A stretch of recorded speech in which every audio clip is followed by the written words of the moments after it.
ಮಹಾರಾಷ್ಟ್ರದಲ್ಲಿ ತಗ್ಗಿದ ಮಳೆ, ಘಟಪ್ರಭಾದಲ್ಲಿ ತಗ್ಗಿದ ನೀರು. ಸಂಕಷ್ಟದಲ್ಲಿ ಬಾಗಲಕೋಟೆ ಜಿಲ್ಲೆಯ ಮೀನುಗಾರರ ಬದುಕು.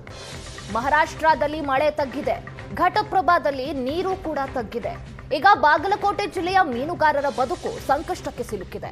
15,000 ಕ್ಯೂಸೆಕ್ನಿಂದ 1,250 ಕ್ಯೂಸೆಕ್ಗೆ ನೀರು ಇಳಿಕೆಯಾಗಿರುವಂಥದ್ದು.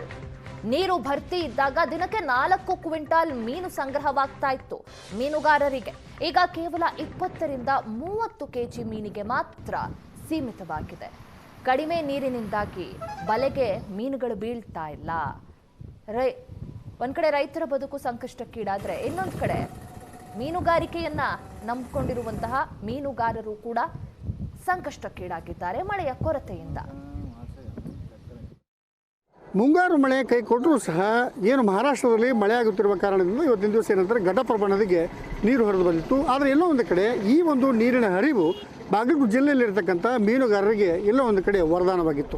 ಆದರೆ ಇವತ್ತಿನ ದಿವಸ ಏನಂತಂದರೆ ಒಂದೇ ಒಂದು ವಾರದಲ್ಲಿ ಅಂತಂದರೆ ಘಟಪ್ರಭಾ ನದಿಗೆ ಸಂಪೂರ್ಣವಾಗಿ ನೀರು ಇಳಿಮುಖವಾಗಿರೋದ್ರಿಂದ ಇಲ್ಲಿರ್ತಕ್ಕಂಥ ಮೀನುಗಾರರು ಭಾಳಷ್ಟು ಸಂಕಷ್ಟವನ್ನು ಅನುಭವಿಸುವಂಥ ಒಂದು ಪರಿಸ್ಥಿತಿ ನಿರ್ಮಾಣವಾಗಿರೋದು ಬಾಗಲಕೋಟೆ ಜಿಲ್ಲೆಯ ಕಾತ್ರಿಕೆ ಬಳಿ ಇರತಕ್ಕಂಥ ಒಂದು ಘಟಪ್ರಭಾ ನದಿಯ ಚಿತ್ರಣವನ್ನು ತೋರಿಸ್ತಾ ಇದ್ದಾವೆ. ಇಲ್ಲೇನಂತಂದರೆ ಬಹುತೇಕವಾಗಿ ಈ ಭಾಗದಲ್ಲಿ ಇರತಕ್ಕಂಥ ಮೀನುಗಾರರು ಪ್ರತಿನಿತ್ಯವೂ ಕೂಡ ಮೀನುಗಾರಿಕೆಗೆ ಈ ನದಿಗೆ ಬರ್ತಾ ಇರುವಂಥದ್ದು. ಮುಖ್ಯವಾಗಿ ಏನಂತಂದರೆ ಕಳೆದ ಒಂದು ವಾರದ ಹಿಂದೆ ಅಷ್ಟೇ 15,000 ಕ್ಯೂಸೆಕ್ಸ್ಗೂ ಅಧಿಕ ಪ್ರಮಾಣದ ನೀರನ್ನು ಈ ಒಂದು ಘಟಪ್ರಭಾ ನದಿಗೆ ಹರಿಬಿಡಲಾಗಿತ್ತು. ಹೀಗಾಗಿ ಏನಂತಂದರೆ ಇಲ್ಲಿರ್ತಕ್ಕಂಥ ರೈತರ ಜೊತೆಗೆ ಮೀನುಗಾರರು ಸಹ ತಮ್ಮ ಉದ್ಯೋಗಕ್ಕೆ ಅನುಕೂಲ ಆಯಿತು ಅನ್ನುವಂಥದ್ದು ಖುಷಿ ಪಟ್ಟಿದ್ರು, ಸಂತಸ ಪಟ್ಟಿದ್ರು.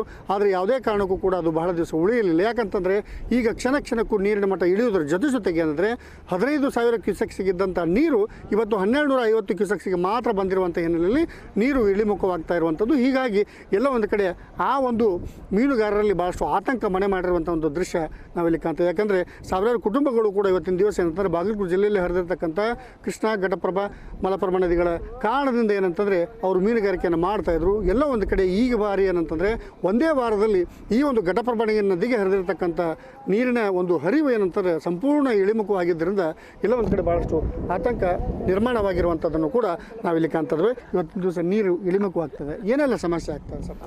ನೀರು ಇಳಿದು ಹೋಗಿದೆ ಅಂದ್ರೆ ನಮಗೆ ಮೀನು ಸಿಗೋದಿಲ್ಲ ಸರ್. ಹೊಳೆಯಾಗಿ ಮೀನು ಭಾಳ ಕಡಿಮೆ ಇದೆ ಸರ್. ಯಾಕಂದರೆ ವಾರ ನೀರು ಮಳೆ ಆಗಿತ್ತು, ನಮಗೂ ಖುಷಿ ಆಗಿತ್ತು. ಎಲ್ಲ ಭಾಳ ಮಳೆ ಆಗೈತಿ, ಇನ್ನು ಕಂಟಿನ್ಯೂ ಆಗ್ಬೋದು ಮಳೆ ಅಂತ ತಿಳಿದಿದ್ದೆ ನಾವು. ಯಾಕಂದರೆ ಜಾಸ್ತಿ ನೀರು ಬಂದರೆ ನಮಗೆ ಮೀನು ಸಿಗ್ತಾವೆ ಸರ್. ಜಾಸ್ತಿ ನೀರು ಬಂದಿಲ್ಲ, ಅದ್ರ ಸಲುವಾಗಿ ನಮಗೆ ಮೀನು ಸಿಗ್ತಾಯಿಲ್ಲ. ಯಾಕಂದರೆ ವಾದ ವರ್ಷ ಇದೇ ಟೈಮ್ದಾಗ ನಾವು ಭಾಳ ನೀರು ಇರ್ತಾವಾಗ ಭಾಳ ಫುಲ್ ಇತ್ತು ಹೊಳಿ.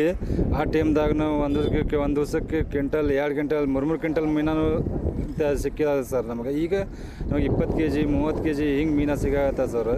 ಭಾಳ ಕಡಿಮೆ ಐತೆ. ಅದ್ರಾಗ ಮೀನದ್ದು ಮರಿ ಅದು ಹೊಳಿದ ಭರ್ಪೂರ್ ಬಂದರೆ ಮೀನು ನಮ್ದು ಮರಿ ಅದು ಬೆಳವಣಿಗೆ ಆಗ್ತಿದೆ ಸರ್. ಅದು ಹೊಳಿ ಬರಲಿಲ್ಲ ಅಂದ್ರೆ ಮೀನಂತ ಬೆಳವಣಿಗೆ ಆಗೋದಿಲ್ಲ ರೀ ಹೊಳ್ಯಾಗ. ಅದ್ರ ಸಲುವಾಗಿ ಮೀನು ಎಷ್ಟು ಮಳೆ ಎಷ್ಟು ಜೋರು, ಹೊಳಿ ಎಷ್ಟು ಜೋರು ಬರ್ತೈತಿ ಅಷ್ಟು ನಮಗೆ ಮೀನದ ಬೆಳವಣಿಗೆ ಆಕೈತೆ ರೀ. ಮೀನದ ಬೆಳವಣಿಗೆ ಆಗಿಲ್ಲ ರೀ ಈ ವರ್ಷನೂ. ಅದ್ರ ಮುಂದೆ ಭಾಳ ಕಷ್ಟ ಐತೆ ನಮ್ದು. ಈಗ ಮುಂದೆ ಏನೈತೆ ಮೀನದ ಮರಿ ಅದು ಗೌರ್ಮೆಂಟ್ ಒಂದು ಸ್ವಲ್ಪ ಹೆಚ್ಚು ಜಾಸ್ತಿ ಬಿಟ್ಟರೆ ನಮ್ಮ ಆಲಿಮಟ್ಟಿ ಡ್ಯಾಮಿಗೆ ಬಿಟ್ಟರೆ ಒಳ್ಳೇದಾಕೈತೆ. ಅದು ಮೀನುಗಾರ ಚಲೋ.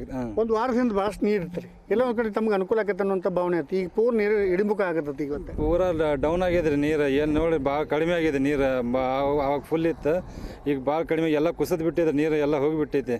ಬಾಗಲಕೋಟೆಯಿಂದ ಕ್ಯಾಮ್ರಾಮನ್ ಮಂಜುನಾಥ್ ಕರಗಲ್ ಜೊತೆ ಮಲ್ಲಿಕಾರ್ಜುನ ಹೊಸಮನಿ, ಏಷ್ಯಾನೆಟ್ ನ್ಯೂಸ್ಗಾಗಿ.